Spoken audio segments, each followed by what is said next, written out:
Bonjour à tous, bonne fête du travail à tous et à chacun. Bonne fête du travail parce que des personnes sont actuellement en activité, parce que leur métier est essentiel, parce qu'elles sont en télétravail ou donc travaillent de manière pratique. Bonne fête du travail à toutes les personnes qui aujourd'hui se préparent à reprendre le travail parce que leur contrat a été suspendu. Bonne fête du travail parce que des personnes aujourd'hui qui sont donc inoccupées en une activité sont en train de développer leurs compétences, en train de booster leurs compétences, leur savoir-faire pour pouvoir donc intéresser le monde productif dès lors que les activités vont reprendre. Bonne fête du travail donc à toutes les personnes qui sont aujourd'hui en train de cultiver des opportunités, des innovations, j'allais dire, identifier des besoins à satisfaire qui,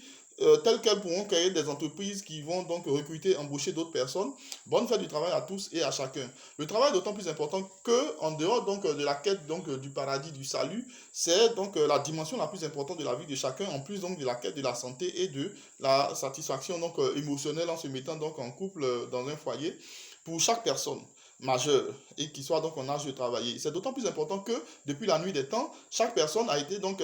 amenée à travailler. Quand on prend donc Adam et Ève, il a donc d'abord administré, supervisé donc le jardin d'Éden avant d'être amené à devoir donc y travailler avec la force donc de sa main, cultiver donc pour pouvoir donc se prendre en charge ainsi que donc sa compagne Ève. C'est d'autant donc plus important que toute personne donc est amenée à pouvoir comment dirais-je, développer donc une compétence, apporter donc de la valeur en vue donc de pouvoir en tirer, j'allais dire donc une rémunération, produire donc des biens et des services parce que donc on a la disponibilité, on a donc du temps à consacrer au travail, on a donc l'ingénierie, l'ingéniosité, donc on a la compétence, les capacités, le savoir-faire pour pouvoir travailler, on a donc de la force, de l'énergie, donc voilà, de la capacité donc à pouvoir aller au travail et donc assumer un travail durant toute une journée. Et donc, on a la capacité donc de pouvoir collaborer, de pouvoir interagir avec différents acteurs, soit des patrons, soit des employés, des subalternes, soit, comment dirais-je, des fournisseurs, soit des clients, mais pour pouvoir donc produire et donc, voilà, satisfaire donc des besoins. Euh, cette notion donc de travail, j'allais dire donc après le jardin d'Éden, jusqu'à ce qu'on arrive donc au temps moderne, a consacré que, j'allais dire,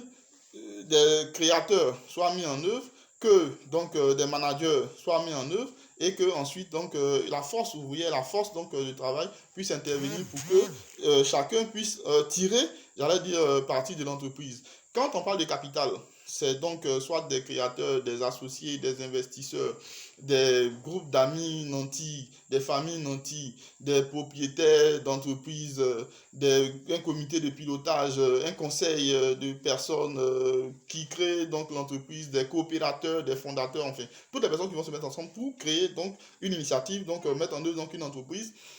dont ils vont attendre, donc j'allais dire donc des gains, des dividendes, une rémunération. Il y a donc ensuite donc les dirigeants qui vont être mis en œuvre, qui vont recruter donc du personnel. Les dirigeants, eux, c'est donc les gros salaires qui vont tirer donc de l'entreprise. Quand les travailleurs, eux, ils vont rechercher donc que le travail soit durable, que le travail soit évolutif, que le travail donc puisse leur apporter aussi une satisfaction financière et que ce travail-là donc puisse être décent.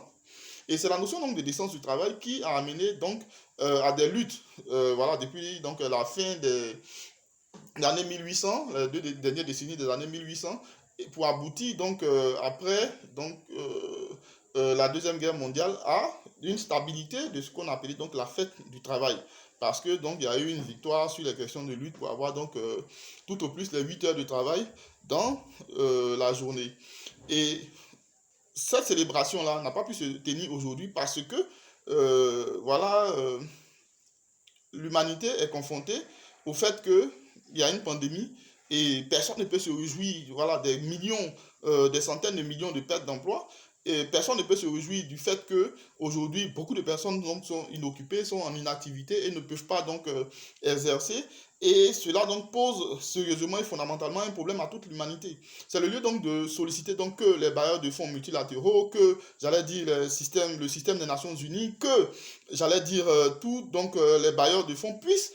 contribuer donc à la réduction de la dette de l'Afrique pour que les États puissent donc plus aider les entreprises, soutenir donc les ménages, soutenir donc les particuliers dans telle enseigne que les uns et les autres puissent reprendre les activités comme il se doit, tant donc l'emploi salarié que les initiatives privées. Je vous remercie.